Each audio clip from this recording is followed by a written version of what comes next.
joyeuse petite famille d'escrocs inventifs mais désargentés.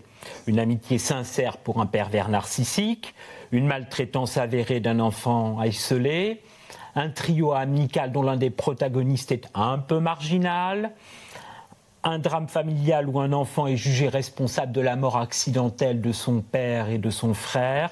Tels sont entre autres les destins que notre invité narre dans les 7 nouvelles de son recueil qui explore avec profondeur les travers de l'âme humaine, analyse sans digression psychologique le banal de nos existences qui se transforme en extraordinaire, pose avec densité et suspense la noirceur de vie de monsieur et madame tout-le-monde, des êtres perdus, des marginaux, des égarés, des cabossés de la vie peuplent ce livre qui crée chez le lecteur émotion, empathie, voire amusement, étonnement et effarement. Bonsoir et bienvenue dans ce nouveau numéro de Lisez Berry consacré au recueil de nouvelles profondes de Serge Cazenave-Sarkis, Embrassade et Simagrée, publié chez Zoner Éditions. Serge Cazenave, bonsoir. Bonsoir Olivier. La nouvelle est la mal aimée de la littérature en France. Pourquoi est-ce que vous écrivez quand même des nouvelles? Qu'est-ce qui vous intéresse dans la forme courte? Ce n'est pas votre premier recueil. Non, c'est bon, je sais plus, 7e, 8e. Le roman, ça ne me vient pas à l'esprit parce que j'aime pas emmerder le monde et j'ai l'impression que je vais ennuyer les gens trop longtemps. Alors que la nouvelle, c'est un flash. J'ai pas envie de m'apesantir non plus trop longtemps sur les personnages et sur les histoires. Ça m'intéresse pas beaucoup les histoires. Les caractères m'intéressent davantage. Les portraits. Les portraits, oui. Donc les romans, je sais pas. J'ai essayé, mais c'est tout à fait autre chose le roman. Ça n'a rien à voir. D'ailleurs, ce qui est marrant, c'est quand on compare le roman et la nouvelle. C'est ridicule. C'est ridicule. Qu'on compare un roman et un recueil de nouvelles. Et non pas une nouvelle. La nouvelle, ça ne veut rien dire. Un recueil de nouvelles, c'est aussi gros qu'un roman. Ça peut être aussi gros qu'un roman, ou le contraire. Hein. Bon. Donc, il faut comparer un recueil de nouvelles et un roman. Et non pas la nouvelle et le roman. Parce que, oui. Hein. Le pessimisme est la base continue de vos nouvelles. Est-ce que, selon le mot de Paul Valéry, vous êtes pessimiste de raison, mais optimiste de volonté sur l'âme humaine? On lit dans vos nouvelles une mélancolie joyeuse, par exemple. Oui. Moi, je suis plutôt optimiste, mais comme je ne sors pas beaucoup, j'ai été artisan pendant 40 ans, j'étais dans mon atelier avec un champ devant moi, j'ai toujours eu des difficultés à communiquer, donc ça ne m'a pas aidé d'être tout seul dans un atelier pendant 40 ans. Donc là, je suis optimiste, mais dès que je sors, j'entends et je vois des choses qui me choquent. Et donc je ne suis pas pessimiste. Mais la vie est déformée par toutes ces petites choses désagréables, tous ces mensonges, tous ces dénis, je le vois tout de suite. Là, je viens de sortir de chez moi, je suis sûr que je vais sortir, je vais repérer quelque chose qui va me choquer. Est-ce que c'est ça qui fait basculer l'ordinaire dans l'extraordinaire, un peu les destins hors normes? Oui, c'est tout à fait ça. On le voit dans Faire valoir ou Le philosophe ou le bulot. Ce sont des innocences qui sont brusquées, qui sont déstabilisées, justement. Ils ne s'attendent pas à ça. Et donc, à ce coup, ils chavirent. Ils savent plus, ils peuvent d'ailleurs perdre des pédales. Oui, c'est ça. Ils sont malheureux. Mais ce n'est pas du pessimisme. En fin de compte, c'est la nature humaine. Et puis c'est la vie, en fin de compte. On se mange, c'est la vie. Et c'est assez insupportable. Mais c'est comme ça. Vous vous définissez comme un libertaire qui aime l'idée de société. Oui. Mais vos personnages ne sont pas très libres, hein, pris dans les raies de la famille, du destin, des relations sociales oppressantes. C'est vrai. C'est vrai, c'est vrai. C'est pour ça que je suis un libertaire qui aime l'idée de société. La société, c'est formidable. Être seul dans la forêt, c'est dangereux. On devient méchant soi-même, d'ailleurs. Alors qu'une société, c'est fait justement pour... On sait que les gens sont sympas en majorité, mais il y a des salauds. Alors, est-ce que vous êtes Hobbes ou Rousseau? Est-ce que la société pervertit l'homme ou bien est-ce que c'est la société qui l'éduque? Les deux. Les deux. Ça dépend de chacun. Celui qui a décidé d'être un salaud, on ne peut rien faire. Il faut qu'il y ait une société pour protéger ceux qui ne le sont pas. Bon, à ce moment-là, qu'ils ne le sont pas. Ils le seront peut-être un jour, mais en tout cas, à ce moment-là, ils ne le sont pas s'ils sont victimes. Donc la société est très importante. Je ne pense pas qu'elle pervertisse la société. Ça dépend lesquelles, mais pas dans nos sociétés, en tout cas.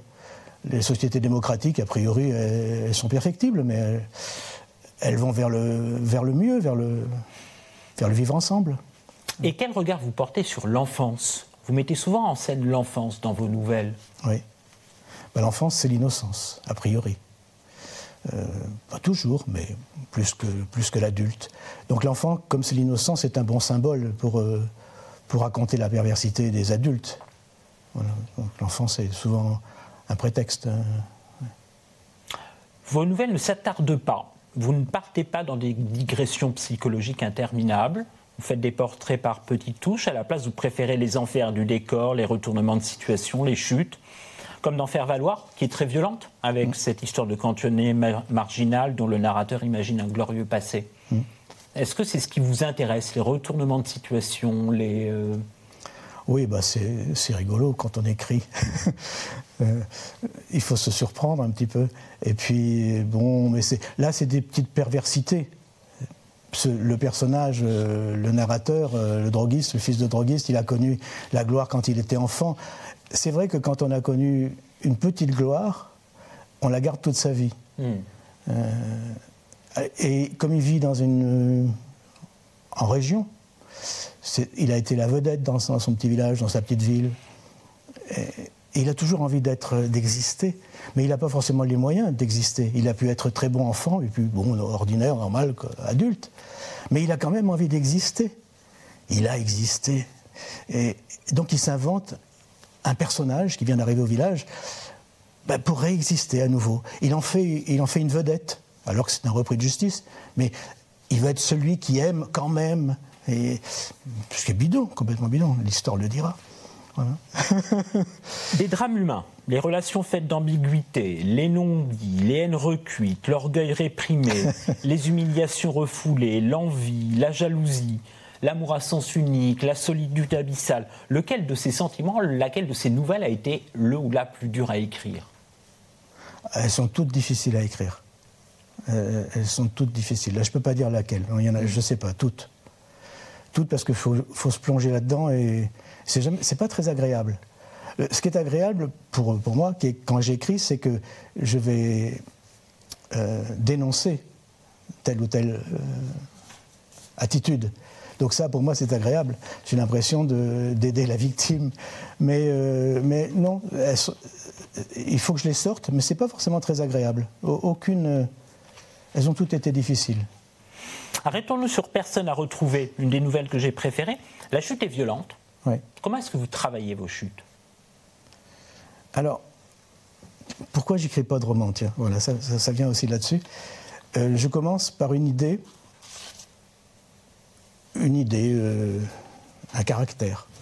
Et puis l'histoire vient d'elle-même. Et la chute vient. La chute vient au bout de la 2e page, j'ai la chute. C'est pour ça que j'écris pas de roman aussi, d'ailleurs. Parce que j'ai déjà... Il ferait 2 pages. Mais il ferait 2 pages. Voilà. Donc j'ai déjà la chute. Donc je vais amener à la chute. Voilà. Ça se passe comme ça. Quelle réaction est-ce que vous souhaitez créer chez le lecteur à la lecture de vos nouvelles ? Est-ce que c'est l'inconfort ? Oh non. Non, du tout. Non, ce n'est pas du tout l'inconfort. Non, ce serait plutôt la surprise. Se retrouver, et puis la surprise. Alors soit on est dans on est dans un jour avec ou un jour sans. Alors des fois on a envie on a un peu de dépit. Par exemple, il y a des jours où on a du dépit, ça va pas bien, il s'est passé quelque chose. Donc ça peut exciter un petit peu notre mauvais côté. Des fois c'est le contraire, on se sent victime parce que on vient de subir quelque chose de désagréable. Donc tiens, si on peut foutre une baffe à l'emmerdeur, c'est tant mieux. Voilà. Donc c'est un petit peu ça. Vous faites paraître aussi un audiolivre d'Embrassade et Simagrée où vous lisez vos propres nouvelles chez Voxibook. Dans l'histoire littéraire, la nouvelle est l'héritière des fabliaux du Moyen-Âge et des contes merveilleux qu'on se racontait lors des veillées. Comment est-ce qu'on lit ses propres textes ? Est-ce que vous écrivez à l'oral d'ailleurs ? Flaubert avait son gueuloir, par exemple. Oui, j'ai un gueuloir. D'accord. Ah oui, tout est dit oralement. J'écris, et puis à un moment donné, la phrase m'échappe. Je ne savais pas que je pouvais écrire aussi bien, entre guillemets. Et là, je l'ai dit. Elle sonne. Elle sonne, oui, et puis elle ne m'appartient plus. Je ne peux pas mieux faire. Enfin, peut-être c'est sûrement mieux à faire, mais moi, je m'arrête là. Et alors là, je les ouvre, je les dis à haute voix. Et il faut que ça sonne. C'est-à-dire qu'il y a des... il n'y a pas de rime dans mes histoires, parce que ce sont des histoires. Mais j'en mets... Le son. Je mets du son, oui. Oui. Je cache des rimes, je cache des sons, pour qu'elles sonnent bien. Merci Serge Cazenave. Je vous propose maintenant un petit exercice. Nous donner vos conseils littéraires en ce début d'année pour une année littéraire encore plus riche. Le livre à lire lors des soirées d'hiver. Alors, il y en a plusieurs, mais j'en ai choisi un. C'est Anton Tchekhov. C'est les nouvelles d'Anton Tchekhov. Je les ai découvertes grâce à l'édition rue Saint-Ambroise, qui ont sorti toute une série comme ça de grands auteurs. Virginia Woolf, Mansfeld, là, il n'y a pas très longtemps, c'est... comment il s'appelle déjà ? Un Américain. Anderson et Tchekhov. Et là, j'ai été vraiment... tellement c'est extraordinaire. C'est extraordinaire parce que justement, lui, les chutes, il les met pas à la fin. C'est à l'intérieur. Enfin, tout est mêlé. On ne sait pas où on va, mais les personnages y vont quand même. Et ça m'a... je ne connaissais pas. Je connaissais les pièces. Je ne connaissais pas les nouvelles. C'est tout à fait surprenant. Il faut lire les nouvelles d'Anton Tchekhov. C'est vraiment une merveille, je trouve. Le dernier livre que vous avez reçu en cadeau. Alors, c'est pas le dernier, mais celui qui m'a marqué, c'est Anser. Alors, le titre, à chaque fois... Au cœur d'un été tout en or. Au cœur d'un été tout en or. Oh, je vois qu'il a le concours de la nouvelle. Je ne savais pas que c'était le concours de la nouvelle 2020. Ah, c'est une petite merveille. Ah oui, je ne savais pas qu'il avait le concours. C'est une écrivaine. Et ces personnages, sans que ce soit révélé vraiment, sont multiples, comme on est nous, sûrement. Et voilà, c'est plein d'identités en un seul personnage à chaque fois. Et c'est très très joli, c'est très très bien écrit. Et on glisse comme ça sur des... Il n'y a pas vraiment d'histoire. Je ne sais pas, il faut lire Anser, c'est vraiment très joli. Votre livre de chevet. Alors là, je ne veux pas être original, mais je trouve qu'il y a tout dedans, c'est La Fontaine. Les fables. Les fables de La Fontaine, oui. On en revient à l'oral. Ah oui. Ah bah oui, ça sonne parfaitement, c'est extraordinaire. Ouais. Et la morale en guise de chute. Je ne sais pas. Je suis content d'être venu. Merci Serge Cazenave d'être venu dans ce numéro de début d'année de Lisez Berry. Je rappelle votre recueil de nouvelles, écrites avec brio, nervosité, avec une mélancolie joyeuse, Embrassade et Simagrée, publié chez Zoner Éditions, et aussi l'audiolivre pour réentendre votre voix, compter vos propres textes chez Voxibook. Et c'est toujours Noël dans Lisez Berry, avec ce polar haletant de Gérard Larpan, Berry Christmas, on voit le jeu de mots, publié aux éditions La Geste. On suit l'enquête du capitaine de police Yann Bonelli dans le Berry agricole, tiraillé entre les traditions et le productivisme à tout crin. En fait, tout démarre avec un mort à la veille de Noël, faux suicide ou vrai crime. Une plongée exaltante dans la région céréalière de la Champagne-Berrichonne. L'auteur, ancien journaliste dans la presse économique et sociale, dessine les grands traits de la vie d'une France provinciale et signe un polar aux multiples rebondissements. Berry Christmas de Gérard Larpan aux éditions La Geste. C'est la fin de ce numéro de Lisez Berry. Merci à vous de nous avoir suivis. Merci encore à vous, Serge Cazenave. Merci Olivier, c'était sympa. Merci à Aymeric Lehenaf et Aude-Martin Quéré qui ont filmé avec maestria cette émission. Vous pouvez revoir cette émission en replay sur le site de BIP TV, biptv.tv. Vous pouvez la commenter sur les réseaux sociaux également. Je vous redonne rendez-vous vendredi dans 15 jours à 19h15 pour un nouvel entretien. Et d'ici là, lisez heureux.